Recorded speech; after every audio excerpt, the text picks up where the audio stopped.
మన చుట్టూ ఉన్న ప్రపంచం ఆగకుండా కదులుతూనే ఉంటుంది కదా. కాని ఈ కదలిక వెనుక ఓ అజ్ఞాత హీరో ఉన్నాడు. మన కంటికి కనిపించడు, కాని ఆయన చేసే పని మాత్రం అమోఘం. ఈరోజు మనం ఆ హీరో కథేంటో తెలుసుకుందాం. ఓ చిన్న స్కేట్బోర్డ్ దగ్గర్నుంచి ఆకాశాన్ని తాకేంత పెద్ద ఫెరస్ వీల్ వరకు కదిలే ప్రతి వస్తువులోనూ ఓ రహస్య హీరో దాగి ఉన్నాడు. నిజం చెప్పాలంటే ఆ హీరో లేకపోతే మన ఈ ఆధునిక ప్రపంచం అక్కడికక్కడే స్తంభించిపోతోంది. మరి ఇంతకీ ఎవరా హీరో? ఒకసారి ఊహించుకోండి, ఫ్యాక్టరీలాగిపోతాయి, రోడ్లమీద కార్లు కదలవు, గాలిమెరలు తిరగడం మానేస్తాయి. ఒక్క మాటలో చెప్పాలంటే మన రోజువారీ జీవితం మొత్తం స్తంభించిపోతోంది. అదే వాటి ప్రాముఖ్యత. సరే, ఈ అజ్ఞాత వీరుల కథని స్టెప్ బై స్టెప్ తెలుసుకుందాం. ముందుగా అవి ఏ సమస్యను పరిష్కరిస్తాయో చూద్దాం. ఆ తర్వాత అసలవి ఎలా పనిచేస్తాయి, మన ప్రపంచాన్ని ఎలా నడిపిస్తున్నాయో వివరంగా చర్చిద్దాం. ఈ హీరోల కథ అర్థం కావాలంటే ముందు వాళ్ల విలన్ గురించి తెలియాలి. ప్రతి కదలికకు ఓ సహజమైన శత్రువుంటాడు. అదే ఘర్షణ, అంటే ఫ్రిక్షన్. సింపుల్గా చెప్పాలంటే ఒక వస్తువు ఇంకో దానిమీద కదలడానికి ప్రయత్నించినప్పుడు దాన్ని ఆపే శక్తి అన్నమాట. ఉదాహరణకి ఈ లండన్ ఐనే తీసుకోండి. వేల టన్నుల బరువుంటుంది. అయినా సరే అది ఎంత స్మూత్గా తిరుగుతోందో! లోపలున్నవాళ్లకి ఎలాంటి కుదుపు లేకుండా తిరగాలంటే ఆ భారీ ఘర్షణను జయించాలి. అంటే ఓ చిన్న స్కేట్బోర్డ్ చక్రం దగ్గర్నుంచి ఇంత పెద్ద నిర్మాణం వరకు ఇంజనీర్లు ఎదుర్కొనే మొదటి సవాలు ఈ ఘర్షణే. మరి ఈ ఘర్షణ అనే పెద్ద సమస్యను ఇంజనీర్లు ఎలా పరిష్కరించారు? ఇక్కడే మన కథలోకి ఎంట్రీ ఇస్తాడు అస్సలైన హీరో. అదే బేరింగ్.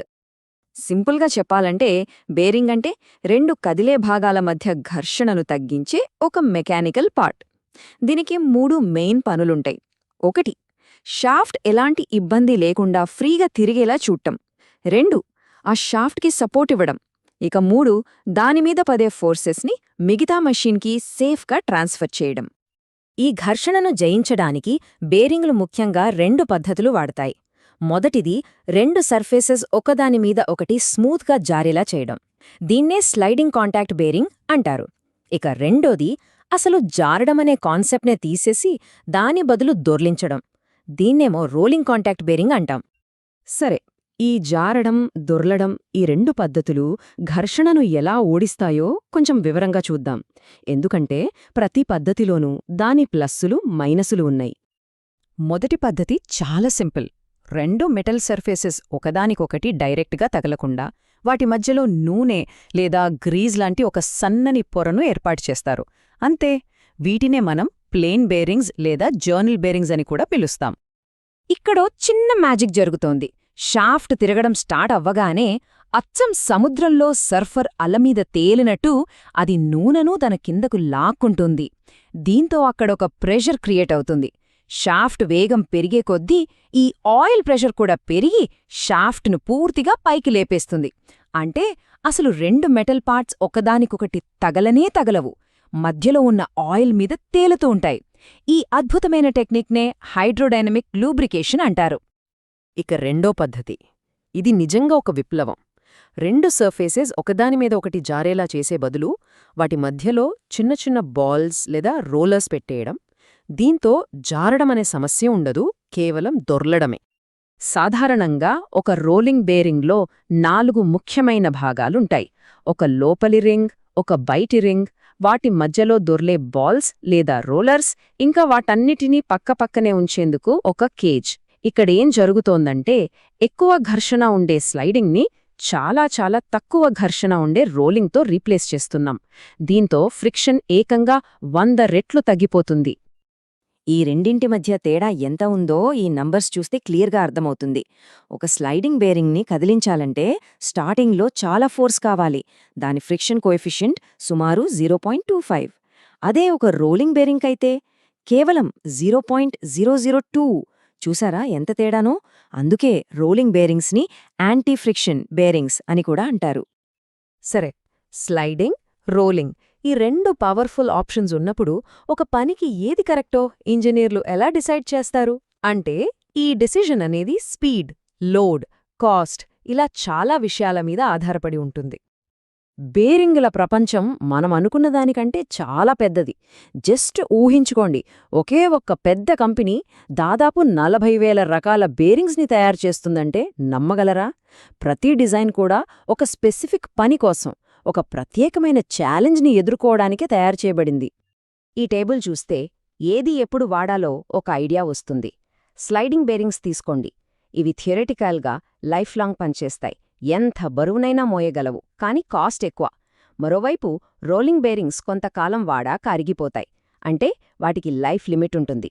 కానీ ఇవి కాస్త తక్కువ ఖర్చుతో వస్తాయి, ఇంకా స్టార్టింగ్ ఫ్రిక్షన్ చాలా తక్కువ. కరెక్ట్ డెసిషన్ తీసుకోవడానికి ఇంజనీర్లు ఇలాంటి చార్ట్స్ వాడతారు. ఓ చిన్న ఉదాహరణ చూద్దాం. ఈ చార్ట్లో ఆ 2 అంగుళాల షాఫ్ట్ లైన్ చూడండి. దానిమీద 1000 పౌండ్ల లోడ్ పడుతోంది అనుకుందాం. స్పీడ్ చాలా తక్కువ, అంటే నిమిషానికి ఓ 10 సార్లు తిరుగుతుంటే ఆల్మోస్ట్ ఏ బేరింగ్ అయినా ఓకే. కానీ అదే స్పీడ్ని నిమిషానికి 10,000 రొటేషన్స్కి పెంచామనుకోండి, ఇప్పుడు చార్ట్లో మనం రైట్ సైడ్కి వెళ్ళిపోతాం. చూసారా? ఇప్పుడు కేవలం ఆయిల్ ఫిల్మ్ బేరింగ్ మాత్రమే ఆ హెవీ లోడ్ని, ఆ హై స్పీడ్ని తట్టుకోగలదని మనకు క్లియర్గా తెలిసిపోతోంది. సరే, ఇప్పటిదాకా థియరీ గురించి చాలా మాట్లాడుకున్నాం. ఇప్పుడు అసలు విషయంలోకి వద్దాం. ఈ కనిపించని హీరోలు మన ప్రపంచాన్ని నిజంగా ఎలా నడిపిస్తున్నారో కొన్ని మైండ్ బ్లోయింగ్ ఉదాహరణలతో చూద్దాం. మనం రోజూ నడిపే కార్లనే తీసుకోండి. ప్రతి కారులో కొన్ని పదుల సంఖ్యలో బేరింగ్సుంటాయి. వీల్స్లో, ఇంజిన్లో, గేర్ బాక్స్లో, ఇలా ప్రతి చోటా ఇవి ఫ్రిక్షన్ని తగ్గించి మైలేజ్ పెరిగేలా చూస్తాయి. అందుకే మన ప్రయాణం అంత స్మూత్గా సాగిపోతుంది. బేరింగ్స్ పవరేంటో చెప్పడానికి ఇంతకన్నా మంచి ఉదాహరణ ఉండదేమో. ఇక్కడ కనిపిస్తున్న ఈ టెలిస్కోప్ బరువు ఎంతో తెలుసా? సుమారు 1,50,000 కిలోలు.